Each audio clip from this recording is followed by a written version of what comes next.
Hey there, you're listening to the Not So Breakfast Show with Sasha and Ish.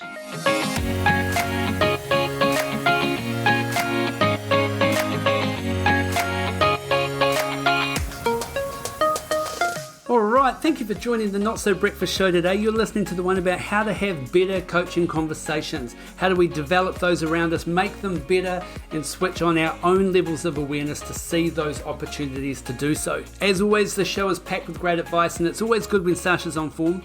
Now I've forgotten what the important thing is. Wow, this is great. Okay, now I've remembered. And I tell you what, it's not what you think it is. A pause the next time you're about to do it. So I'm going to make a commitment right now that I'm not going to say that C word again. Alright, that's the show. Let's get it.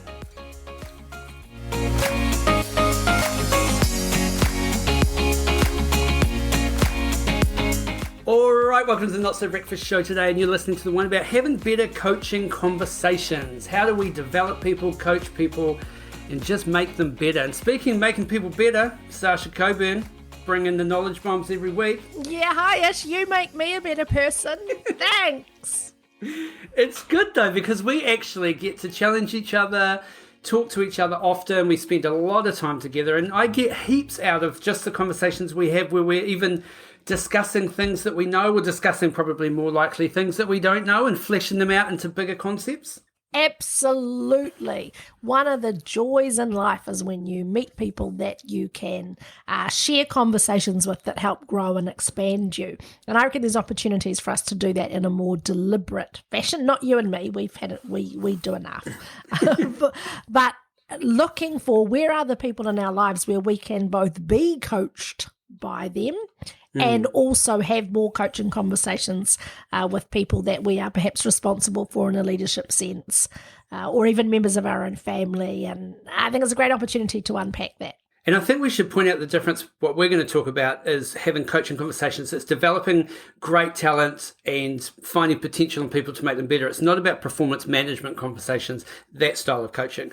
Those are different conversations. We really want to take the people, like you said, in our lives, or recognize the talent within others and make them better and bring them out to their full potential. Yeah, I've just come off 2 days of training with the company we run a leadership immersion, and fascinating how much of the conversation gets directed towards how do you deal with the people who aren't performing, how do you deal with your people who are problem children, and these are the frustrations and aggravation. And if we divided people into 4 quadrants, those that are essentially willing and able, or willing but not able, so great attitude but need some training and development. And then you've got people who are not willing. They actually don't have a great attitude towards learning or growth and development. Some of them can do the task, but they've fallen off the boil, and some of them can't do the task and don't want to even try. And we were just reflecting on how much of our mental energy and how much of our coaching goes towards the people who need fixing or who create problems that need fixing. And in actual fact, within our organizations, we get so much benefit from spending time with the people who do want to be there, who are willing. But it's really easy for us as leaders to just think, oh, I don't need to worry about Sarah because she's fine, she looks after herself, what a relief. And the irony is that the people who are doing great for us and who are most in need of development in a positive sense are the ones that we don't give any energy to. Yeah. And, we want to invest training into the ones who are going to benefit the most from that training and really develop them, not invest training trying to fix bad hires, basically. Yeah. Yeah, and it's not a case of saying, hey, we don't need to spend time with the people who are causing us challenges. We absolutely do, but the reflection is, where do we spend the bulk of our time now? And is it that we are just leaving our superstars and our potential people, we're just kind of leaving them to fend for themselves? And that's not fair. And if you think about the war on talent stuff that we talked about, we make those really key people so poachable because we don't spend the time with them. And that can lead to them feeling like they're overlooked, taken for granted. They see the person who's the poor performer getting taken out for a coffee and a chat, and they don't necessarily get that love from us. I like what you were saying about, that quadrant of people that are willing, but they're not maybe aware or they haven't got that awareness of how, because I think so many times we're destined to make the same mistake over and over and over until we learn the lesson. There's that classic cliche statement, when the student's ready, the teacher will appear. And the teacher's probably always there. It's just that you can't see them, right? It's just suddenly you're like, oh, I've done it again. And then suddenly the lesson starts to be learned, right?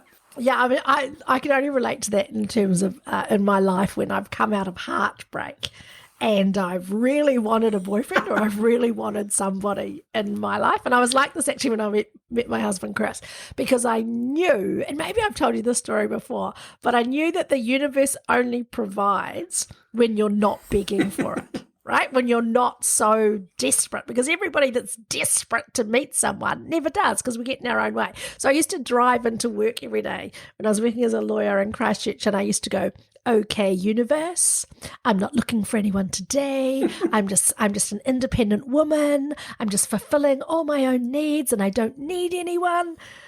And of course, it just wasn't true. Every single man that crossed my path, whether it was the, truck driver, someone helping me fill up my tank with petrol, I'd flick them through this mental checklist. Yeah, well, I tell you what, you're probably just lucky Tinder wasn't around back then.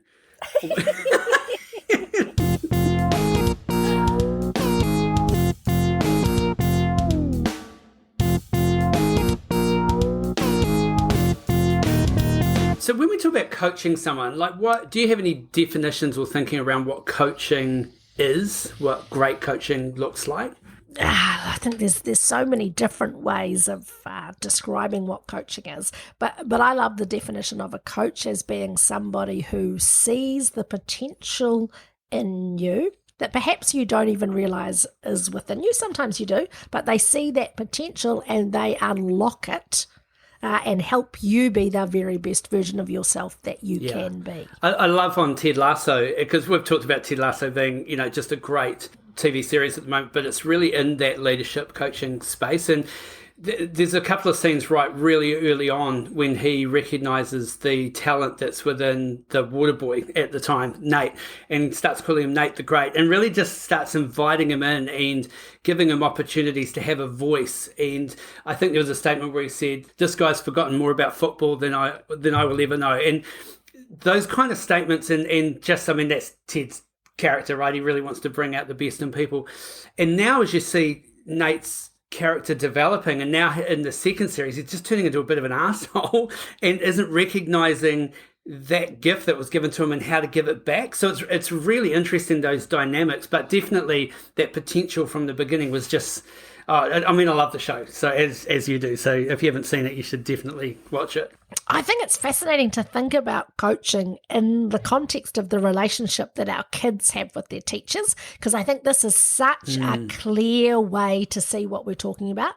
And I reckon as a parent, the thing that I most want for teachers and my kids is for the teachers to see my children, to see them in the fullness of who they could possibly be.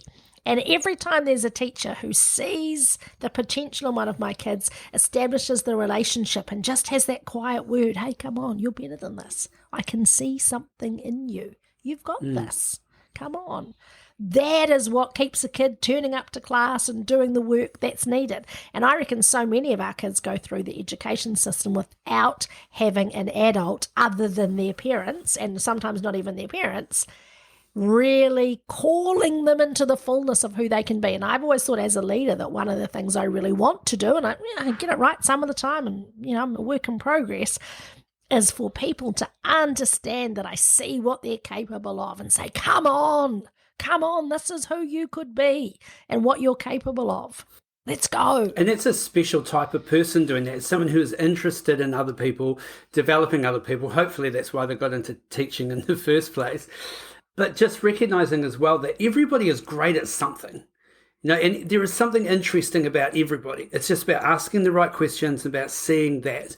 They may not be great at maths, and if we're using that teaching analogy there, but they could be great at connecting with other people, and that relationship building stuff, and being able to see that, call it out. I'm only laughing at you saying that people don't have to be good at maths, because I just asked a really basic maths question. It was, what's a number multiplied by 100? That's such easy maths, right? But I had to ask Ish because I couldn't do the maths in my head. And I thought he just asked Siri. And Siri must just be thinking, guys, it's times 100. This is the easiest kind of maths to do. Siri sees the potential in me, Sasha. I do remember that at school when they said, you need to learn your maths. Hey, what are you going to do? Carry a calculator around in your pocket every day? It's like, screw you, Miss Miller. Yes, I am. Yes, I am. Portia's just come away from an exam period. You can sit exams online now, but the school system gives you the software that doesn't have any spell check and won't autocorrect, because it wants you to be, doesn't want you to be advantaged over the kids who are writing. I'm like, how stupid is that, man? We should all just be doing our exams on computers that tell us that we've spelled the word wrong. Like, who? Wow. Sometimes I'm trying to spell a word and the computer doesn't even know what it was. It's just some letters. Just some letters there. So why do we talk about switching on levels of awareness for ourselves as a coach in order to recognize maybe everyday opportunities or things that come up that we could use as an opportunity to develop somebody else? Can you think of any kind of examples there? Well, I think there's a couple of things. The first thing is to recognize every time you're writing someone off and realize that you are missing an opportunity. So if your pre-frame of a person is, here we go, John, and then you are judging John through that filter all the time, the confirmation bias means you will find the evidence that John is up to no good. John's my dad's name. Hi, Dad. So that's the first thing. Recognize that bias that you have and flip that on its head. So if John does the thing that you expected him to do, just recognize that as leaders, all of the behaviors in our team happen because we allow it and enable it. And we have to have that level of accountability. So when you see somebody doing something that you don't want to do, notice how much you want to coach that.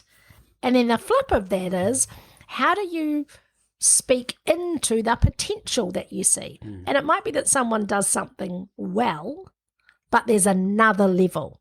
And I think for every coaching relationship, the thing that you need is permission. Yeah. Is you need the person to be open to what it is that you're about to say. And you'll notice there's that fantastic parable in the Bible about the sowing of the seed. And if you kind of chuck your great coaching morsels out, or your seeds, and the ground is hard, ain't nobody listening.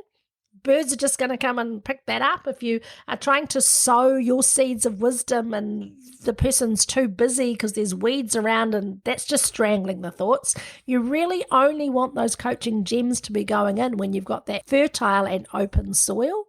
What that says to me is that the strength of the relationship is really important. So again, if you take Ted Lasso as your example, you want to build the relationship first and foremost, and that gives you the permission to then speak into that space. So I'm often asking my kids and people in my work environments, I go, now good for a bit of feedback? Yes, no, tell me when. And sometimes they'll come back and say, not now, I'm really busy, yuck, but make a note of it. And they'll come back and say, okay, the other day, what was your observation? What was your thought?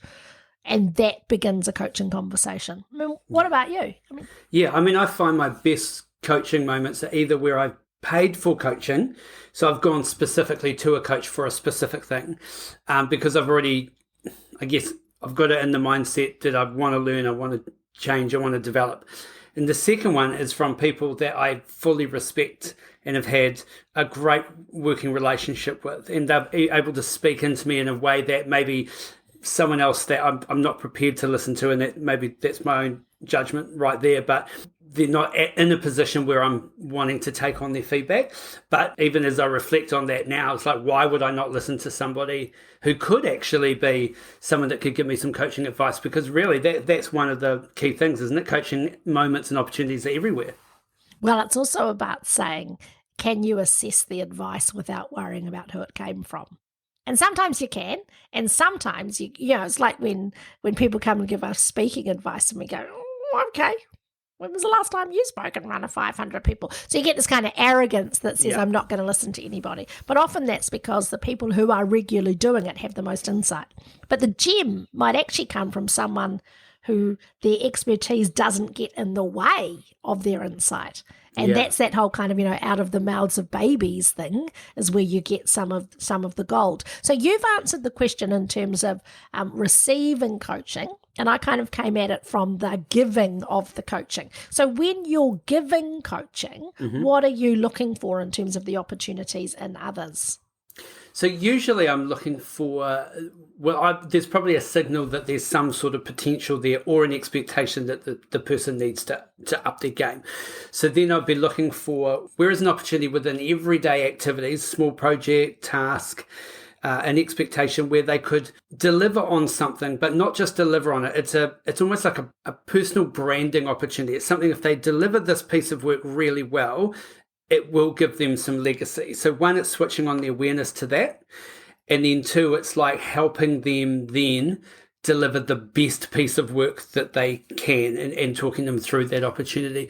Because otherwise, I think some people can get frustrated by an extra job and kind of go, oh, something else to do, as opposed to the person that sees this extra job or task as something where it's like, actually, if I deliver on this is going to put me on the radar of this person over here, and that has career opportunity written all over it.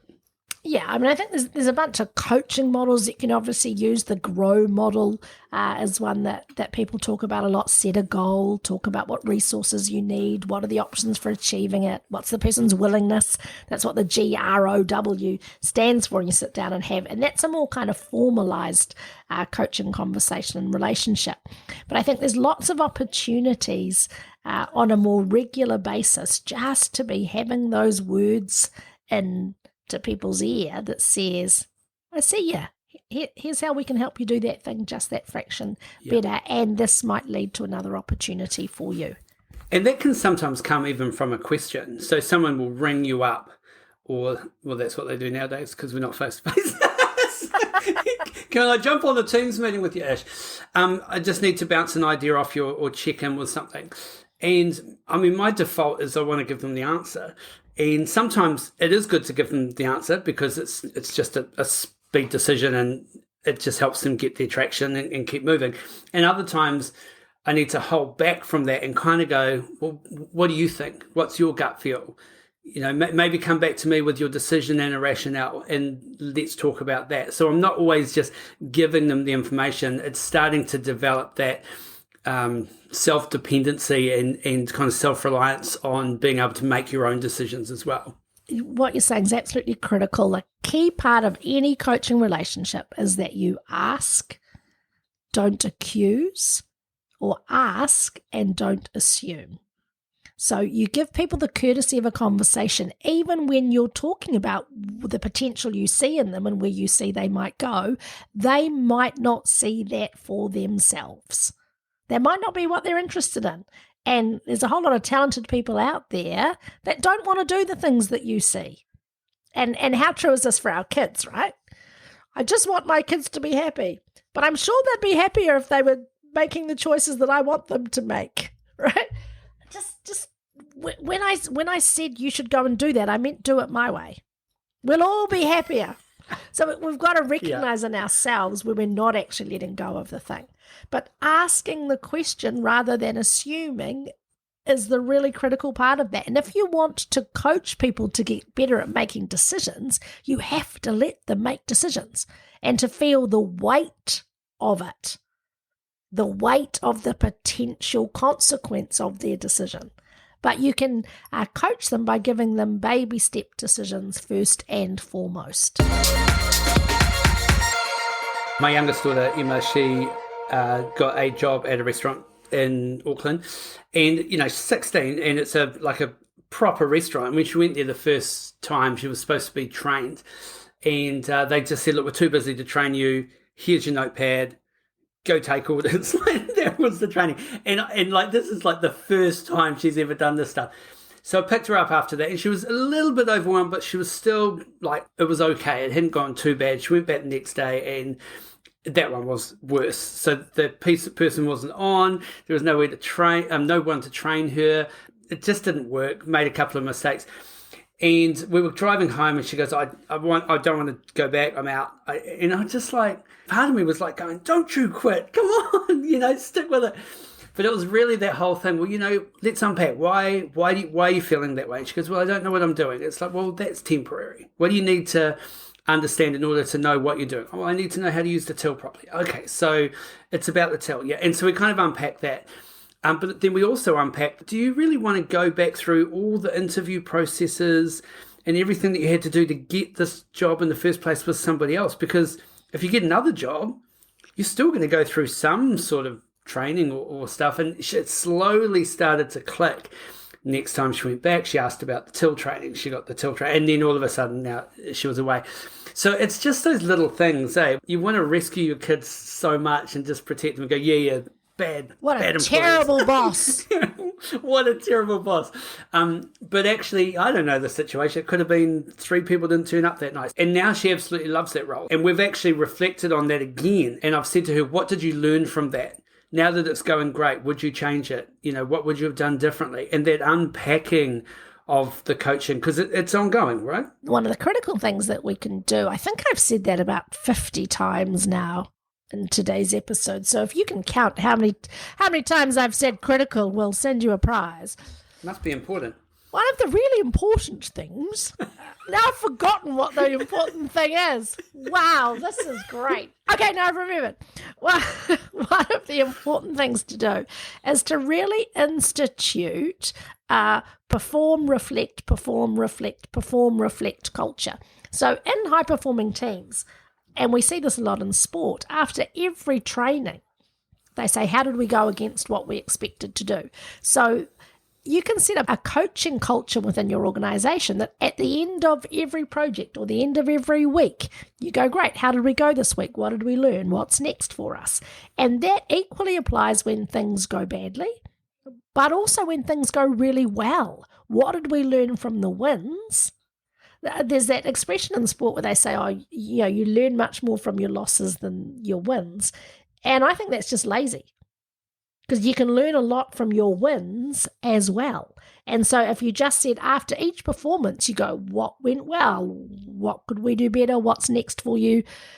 I think the critical skill that okay, there's another one. Count them up. The critical skill for people in their own lives and performance is to really just understand and notice yourself. So as soon as you notice yourself behaving in a particular way, can you put a gap, a pause the next time you're about to do it? So I'm going to make a commitment right now that I'm not going to say that C word again. And it will be a challenge. Can I get through the rest of this podcast by switching on my self-awareness? And as I'm about to say it, can I rescue it in time? And you want to be able to coach people to strengthen that muscle. So if they're in an office environment and they get off the phone and go, oh, bloody hell, that person's so annoying, and we want to coach them and give them some feedback that when they do that in the open plan office, it actually brings everyone else down. They are offloading their terrible phone call to everyone else. We want to coach them that every time they put the phone down to have a micro pause and choose their response. Yeah. And that applies to every performance thing that you are trying to shift or move. Put the micro pause in and change the behavior. We'll be right back. If there was one skill that could double your income, advance your career, and increase your ability to influence, it is the skill of presenting. Whether it's on stage, in the boardroom, or at a job interview, the 30-Minute Presenter program will help take you to the next level. So check out our Instagram page, click the link in the bio, and get started on the 30-Minute Presenter program.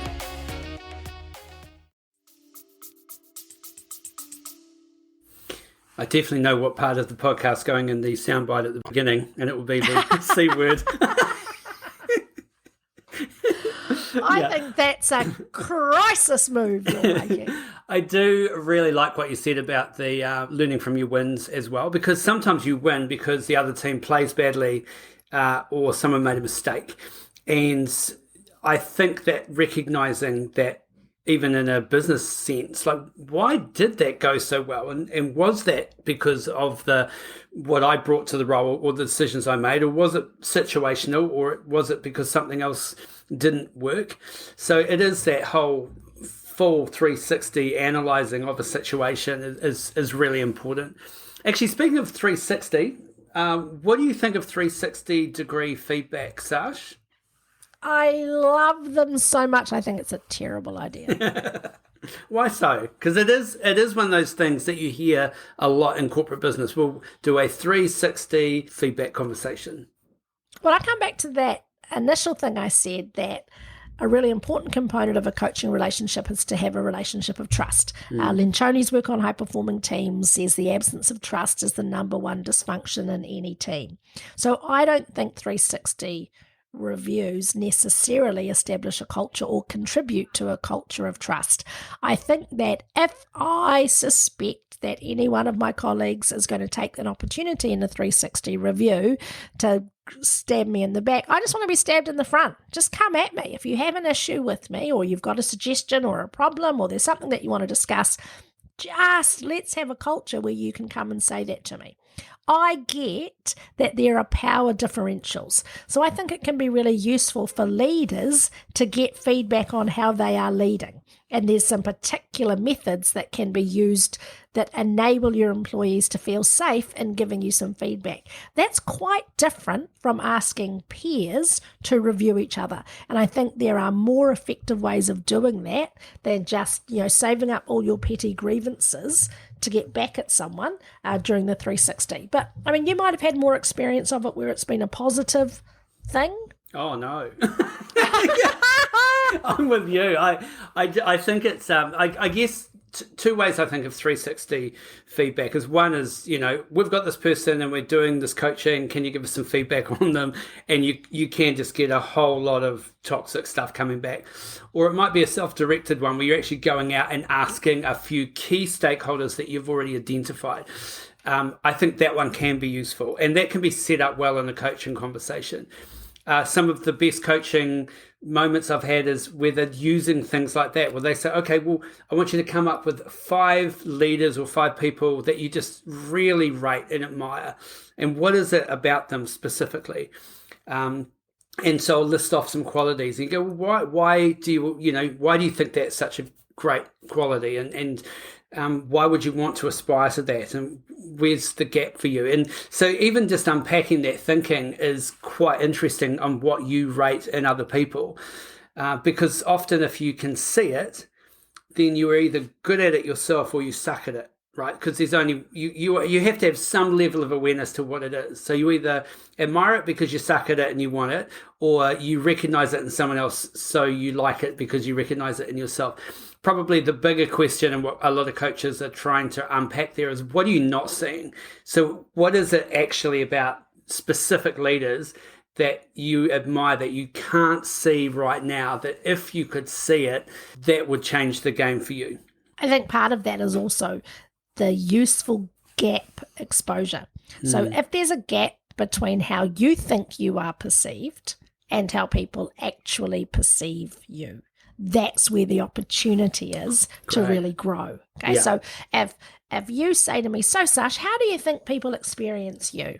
And I say, well, they're experiencing me like a little fountain of joy that bounces in and just lifts everybody up with my little motivational slogans and phrases. And then you go and ask those people, how do you experience Sasha? And they say, she's a hurricane. She's a hot mess of drama and trauma rolling in. She never finishes stuff. She lacks discipline. She's messy. She comes in and tells stories all about herself and, whatever the thing is that they might say about me. And if that's news to me, then that's my opportunity, right? It means I'm reading the room wrong in terms of my self-awareness, and it means I'm not meeting their needs. And that's useful. Hard, but useful. And particularly as you move through organizational hierarchies and your teams get bigger, or the level of decision making that you're involved in becomes more important, we've got to be that much braver to be open to how it is that people are perceiving us. Understanding that with the big jobs comes big pressure, big responsibility, and the goal of our team is not harmony. Yeah. We are not trying to please all of the people all of the time. No, that's right. And that's in recognising as well, one, that could just be situational, and two, that's something that's actually a repeated problem. And sometimes where you'll just get a comment from someone, or someone will say, look, this person, they're like this, or they did this, but that's the first time that you've seen that. So you have to kind of take that on board in a coaching situation. Are you going to make it a big thing? Or are you going to unpack it and try and understand it a little bit more? But if it was a repeated one, then the person's obviously the common denominator. And then that needs to be sort of helped and coached and brought it out and maybe into the light. And that becomes more of that performance management stuff sometimes. Yeah, I think that as we kind of close around this idea of coaching, we're saying look for opportunities to grow your great people, not to just admonish the people that need the most work. Identify within yourself what stops you being open to teachable moments and stay open to them, and then build relationships with others so that they are more open to the conversations that you want to have to them. But I love this idea of fixing the problem, not the person. The problem is the problem. The person is not the problem. And I think once you get your head around that, there's some real power in how it is you go about coaching people. All right, so that's been the Not So Breakfast show today. Thanks for tuning in, and maybe take the opportunity to reflect back on some of the things we've been talking about in your own coaching opportunities. Do you see the potential in other people? Do you see the opportunities that happen every day to coach other people? Or are you open to being coached by somebody? And really analyze both of those things, because when we grow in ourselves, we grow the ability to grow others. Isn't that right, Sashi? Yeah, and how I know that I'm open, more open than I used to be, is Chris just came home before. He's been at work this morning and I've been at home in the home office, and he just popped his head in and he said, hey babe, one of the things I like to do is multitask, and you're working at home, and so there's probably an opportunity for you to turn the kids' bedroom lights off, and there's a bit of stuff in the dryer, so maybe you could just get up and switch the stuff out of the washing machine. Just something to think about. And then he's exited my office. Now, a few years ago, that would have been red rag to the bull. But now I'm more mature and open. I say, oh, thanks, babe. That's really good feedback. I'm going to take that on board. No, I am. I really am. Yeah. That's good. But also, in a few days, I'm leaving to go to America for 5 weeks. So, good luck doing all that stuff when I'm away, buddy. 5 weeks? Well, 3 weeks in America and 2 weeks in MIQ.